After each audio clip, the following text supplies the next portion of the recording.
VK గారు, నేను చాలా స్పష్టంగా చెప్పదలుచుకున్నాను. నిర్మాణాత్మకమైనటువంటి విమర్శని ఎప్పుడూ మేము స్వాగతిస్తాం. దానికి ఎక్కడా కూడా అడ్డుకట్ట వేసే ప్రయత్నం ఈ ప్రభుత్వం చేయదు.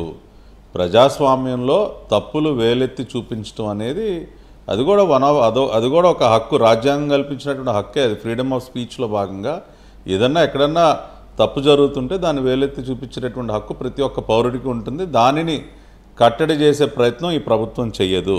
కానీ ఇవాళ వైఎస్ఆర్ కాంగ్రెస్ పార్టీ వైపు నుంచి వస్తున్నటువంటి వాళ్ళు చేస్తున్నటువంటి మితిమీరినటువంటి కొన్ని చేష్టలు ఏవైతే ఉన్నాయో వాటిని కట్టడి చేయాలని చెప్పి మేము ప్రభుత్వ పరంగానే కాకుండా సమాజం మొత్తం కోరుకుంటోంది. ఇప్పుడు ఈ ఫేక్ ప్రాపగాండా వల్ల వాళ్ళు ఇతరులకు నష్టం కలిగించడమే కాదు వికే గారు, వాళ్ళకు వాళ్ళు కూడా సెల్ఫ్ గోల్ వేసుకుంటా ఉన్నారు. అయినా సిగ్గు రావట్లా వాళ్ళకు వాళ్ళు సెల్ఫ్ గోళ్ళు. ఇప్పుడు మొన్న ఈ మధ్యన మనవాడు నెల్లూరు వెళ్ళాడు, ఏదో కాకాని గోవర్ధన్ రెడ్డి జైల్లో ఉంటే పరామర్శించడానికి వెళ్ళాడు. అక్కడి నుంచి బయలుదేరి ఆ నల్లపరెడ్డి ఇంటికి ఏదో వెళ్ళాలని అక్కడి నుంచి బయలుదేరాడు. ఎక్కడ ఈయన గారి ముఖం చూడటానికి ఎవ్వడూ రాలా రోడ్డు మీదకి.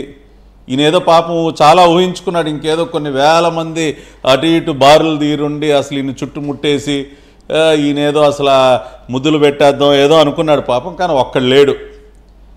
లేకపోయేసరికి ఏం చేశారంటే వాళ్ళ అఫీషియల్ హ్యాండిల్స్లో, సోషల్ మీడియా హ్యాండిల్స్లో గతంలో చిత్తూరు వెళ్ళినప్పుడు బంగారుపాలెం అనుకుంటా అదే ఊరు, బంగారుపాలెం అనే ఊరు వెళ్ళినప్పుడు అక్కడ ఉన్నటువంటి జనం విజువల్స్ని నెల్లూరు పర్యటనలో ఆ లైవ్లో కలిపేసి, ఇదిగో చూసారా మా జగనన్న కోసం ఎంతమంది వచ్చారో, అరే అక్కడ లైవ్లో బంగారుపాలెం మార్కెట్ యార్డ్ చిత్తూరు అని కనపడతా ఉంది అక్కడ లైవ్లో, దాన్ని నెల్లూరు అంటున్నారు వీళ్ళు.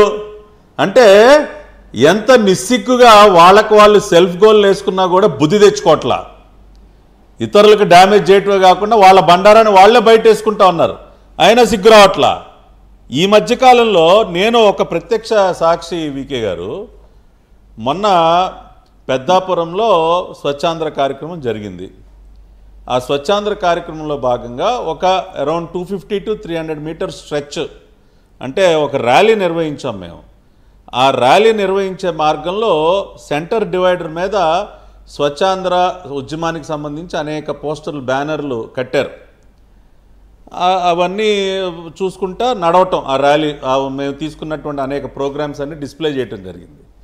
మరుసటి రోజు వాళ్ళ దిక్కుమాలిన పకోడీ పేపర్లో ఆ బ్యానర్లో వెనక వైపు నుంచి ఫోటో తీశారు. ఆ బ్యానర్లో వెనక వైపు బ్లాక్ కలర్ ఉంది, ఫ్రంట్ ఏమో బ్యానర్, అది బ్యాక్ సైడ్ అనమాట. అది ఫోటో తీసి పరదాలు కట్టుకుని వెళ్ళిన చంద్రబాబు నాయుడు గారు అని చెప్పి పెద్ద వార్త. అంటే ఎంత దుర్మార్గం అండి. అంటే హాఫ్ పిక్చర్ సగాన్ని కట్ చేసి అవతల పక్క జరుగుతున్నటువంటి ర్యాలీ ఏం కనిపించకుండా కాదు. మామూలు సమాజం అంతానేమో గురువింద పై భాగాన్ని చూస్తుంది, వాళ్ళేమో కింద భాగాన్ని చూస్తారన్నమాట.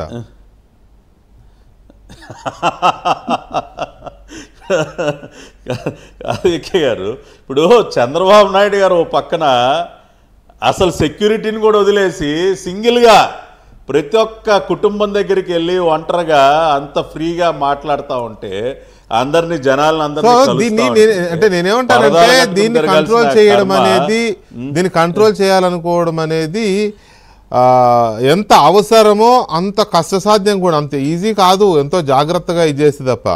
సో దీనికి ఏమన్నా ఆలోచిస్తున్నారు? ఈజీ అని ప్లీజ్ లేదు, ఖచ్చితంగా. ఇప్పుడు సోదరుడు యశ్ ఒక మంచి సలహా ఇచ్చాడు. ఆధార్ నెంబర్తో కనుక లింక్ చేస్తే కొంత మనం ఐడెంటిఫై చేయొచ్చు ఇమీడియట్గా. వాళ్ళు మొఖాలు లేకుండా, ప్రొఫైల్ పిక్లు ఏమీ లేకుండా, పేర్లు మార్చుకుని ఏం చేసినా కూడా ఆధార్ లింక్ ఇమీడియట్గా ఐడెంటిఫై చేసి యాక్షన్ తీసుకోవచ్చు. సో అటువంటి సలహా సూచనలు ఖచ్చితంగా తీసుకుంటాం. అది చేయాలి.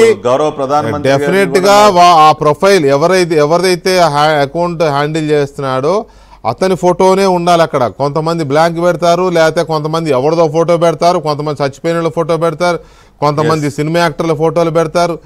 ఈ కాదు, సపోజ్ నేనున్నాను, నా అకౌంట్, అందుకనే ఒక వ్యవస్థ అంటే క్యాబినెట్ సబ్ కమిటీ ఏర్పాటైంది.